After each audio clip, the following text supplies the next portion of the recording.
വേഗം വരുന്നവനായ യേശുക്രിസ്തുവിന്റെ നാമത്തിൽ ദൈനംദിന അപ്പം എന്ന അനുദിന വചനചിന്തയിലേക്ക് ഏവർക്കും സ്വാഗതം. ഇന്ന് സത്യസന്ധൻ എന്ന വിഷയത്തെ ആസ്പദമാക്കി ചില കാര്യങ്ങളെ നമുക്ക് ചിന്തിക്കാം. അതിനാധാരമായ ഒരു വാക്യം വായിക്കാം. വെളിപ്പാട് പുസ്തകം 3-ാം അധ്യായം 7-ാം വാക്യം.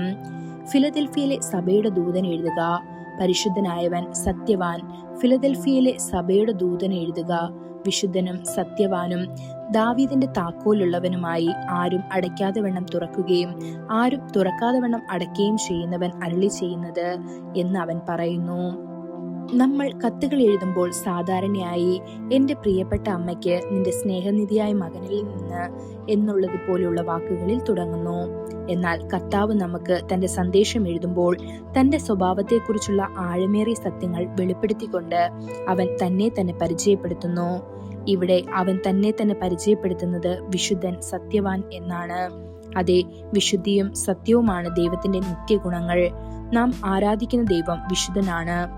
അവൻ നമുക്ക് വിശുദ്ധ തിരുവെഴുത്തുകൾ നൽകിയവനാണ്. അവൻ പൂർണ്ണമായും വിശുദ്ധനും പൂർണ്ണമായും സത്യവുമാണ്. അവൻ വിശുദ്ധനായതിനാൽ അവൻ നമ്മെ വിശുദ്ധമായ രീതിയിൽ ജീവിക്കാൻ സഹായിക്കുന്നു. അവൻ സത്യവാനായതിനാൽ സത്യത്തിന്റെ പാതയിലേക്ക് നമ്മെ നയിക്കാൻ അവൻ ബൈബിൾ, സത്യവേദ പുസ്തകം തന്നിരിക്കുന്നു. AD 4-ാം നൂറ്റാണ്ടിൽ ഇസ്രായേൽ ദേശത്ത് ആദ്യത്തെ ക്രിസ്ത്യൻ പള്ളി കെട്ടിടം നിർമ്മിച്ചപ്പോൾ അക്കാലത്തെ വിശ്വാസികൾ കെട്ടിടത്തിന്റെ മുകളിൽ ഒരു ബൈബിൾ വാക്യം എഴുതി.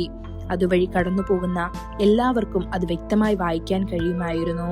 എന്നിരുന്നാലും കുറച്ച് വർഷങ്ങൾക്ക് ശേഷം ആ ദേശം ഇസ്ലാമിക ഭരണത്തിന് കീഴിലായപ്പോൾ പള്ളിക്കെട്ടിടം കുതിരകളുടെ ഒരു തൊഴുത്തായി മാറി.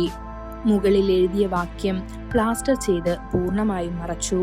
വളരെ വർഷങ്ങൾക്ക് ശേഷം ഒരു ദിവസം പ്ലാസ്റ്റർ അടർന്നു വീണു. പഴയ വാക്യം വീണ്ടും വ്യക്തമായി കാണാൻ തുടങ്ങി. പ്രത്യക്ഷപ്പെട്ട വാക്കുകൾ എല്ലാവരും ആകാംക്ഷയോടെ വായിച്ചു.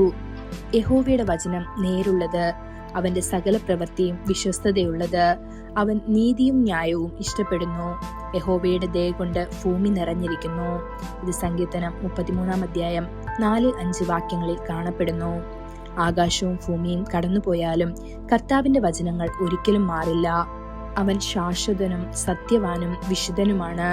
കർത്താവിന്റെ യഥാർത്ഥ വചനം നമ്മുടെ ജീവിതത്തിലേക്ക് വിശുദ്ധി കൊണ്ടുവരുന്നു. തിരുവെഴുത്തുകൾ മറ്റു പുസ്തകങ്ങളെ പോലെ കടലാസിൽ മഷി കൊണ്ട് അച്ചടിച്ചതാണെങ്കിലും ദൈവവചനത്തിൽ ആത്മാവും ജീവനും അടങ്ങിയിരിക്കുന്നു. അതുകൊണ്ട് അത് ആത്മാക്കളെ ഉണർത്തുകയും എളിമയുള്ളവരെ ജ്ഞാനികളാക്കുകയും രോഗികളെ സൗഖ്യമാക്കുകയും ചെയ്യുന്നു. മാത്രമല്ല, അവന്റെ വചനം തന്നെ വിശുദ്ധമാണ്.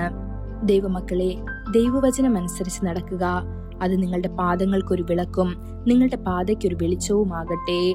ഈ വചനങ്ങളാൽ ദൈവം നമ്മെ ഓരോരുത്തരെയും അനുഗ്രഹിക്കുമാറാകട്ടെ. കൂടുതൽ ധ്യാനത്തിനുള്ള വാക്യം യോഹന്നാൻ 17-ാം അധ്യായം 16-17 വാക്യങ്ങൾ. ഞാൻ ലോകത്തിൽ നിന്നല്ലാത്തതുപോലെ അവരും ലോകത്തിൽ നിന്നുള്ളവരല്ല. നിന്റെ സത്യത്താൽ അവരെ വിശുദ്ധീകരിക്കണമേ. നിന്റെ വചനം സത്യമാകുന്നു. ഇന്നത്തെ ബൈബിൾ വായന രാവിലെ 1 ശമൂവേൽ 27, 28, 29 അധ്യായങ്ങൾ. വൈകുന്നേരം ലൂക്കോസ് 13-ാം അധ്യായം 1 മുതൽ 22 വരെയുള്ള വാക്യങ്ങൾ. ആമേൻ.